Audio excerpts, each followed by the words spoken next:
వామ్మో, 100 ఏళ్లుగా ప్రయోగం పూర్తి కావాలంటే మరో 100 ఏళ్లు. ఆ వివరాలేంటో చూద్దాం. ఏదేని ప్రయోగం చేపడితే అది నిమిషాల్లోనో గంటల్లోనో లేదంటే నెల రోజుల వ్యవధిలోనే పూర్తి కావడం సహజం. కొన్ని సందర్భాల్లో నెలల సమయం తీసుకుంటుంది. ఎంత భారీ ప్రయోగాలు అయినా నెలల వ్యవధిలోనే పూర్తవడం చూసాం. కానీ ఓ ప్రయోగం మాత్రం దశాబ్ద కాలంగా ఇంకా కొనసాగుతూనే ఉంది. అవునండి, మీరు వింటున్నది నిజం. దశాబ్ద కాలం క్రితం మొదలుపెట్టిన ఓ ప్రయోగం ఇంకా కొనసాగుతున్నది అంటే నమ్మాల్సిందే. ఆస్ట్రేలియాలోని యూనివర్సిటీ ఆఫ్ క్వీన్స్లాండ్ శాస్త్రవేత్తలు గత 100 ఏళ్లుగా ఈ ప్రయోగాన్ని చేస్తున్నారు. 1927లో థామస్ పార్నెల్ అనే ఆస్ట్రేలియన్ శాస్త్రవేత్త ఈ ప్రయోగాన్ని మొదలు పెట్టారు. అప్పటి నుంచి ఈ ప్రయోగాన్ని యూనివర్సిటీకి చెందిన తర్వాతి తరం శాస్త్రవేత్తలు కొనసాగిస్తూ వస్తున్నారు. అయితే ఈ ప్రయోగం పూర్తయ్యేందుకు మరో శతాబ్ద కాలం పట్టే అవకాశం ఉన్నట్లుగా శాస్త్రవేత్తలు అంటున్నారు. అయితే ఇది అత్యంత సుదీర్ఘ ప్రయోగంగా గిన్నిస్ రికార్డు సొంతం చేసుకోవడం గమనార్హం. అసలు ఇంత సుదీర్ఘ కాలం చేసే ఈ ప్రయోగం ఏంటనేది అందరికీ ఆసక్తికరంగానే ఉంది. భౌతిక శాస్త్రం ప్రకారం ఒక చోట నుండి మరో చోటుకి ప్రవహించే వాటిని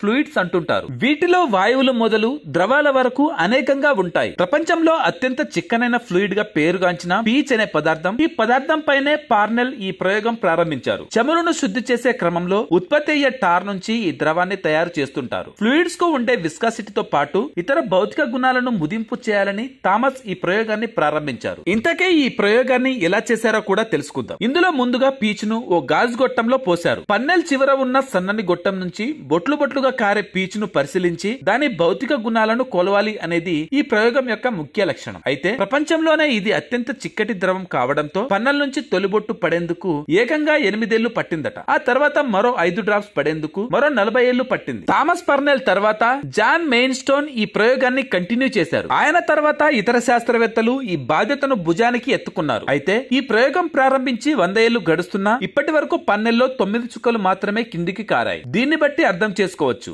ఆ పదార్థం ఎంత చిక్కగా ఉంటుందోనని. ఈ లెక్కల ప్రకారం మరో 100 ఏళ్ల పాటు ఈ ప్రయోగం కొనసాగే అవకాశం లేకపోలేదని శాస్త్రవేత్తలు చెబుతున్నారు. కాగా ఇప్పటి వరకు పన్నెల నుంచి బొట్టు కింద పడుతుండగా చూసిన వారు కూడా ఎవరూ లేకపోవడం గమనార్హం. Thanks for watching.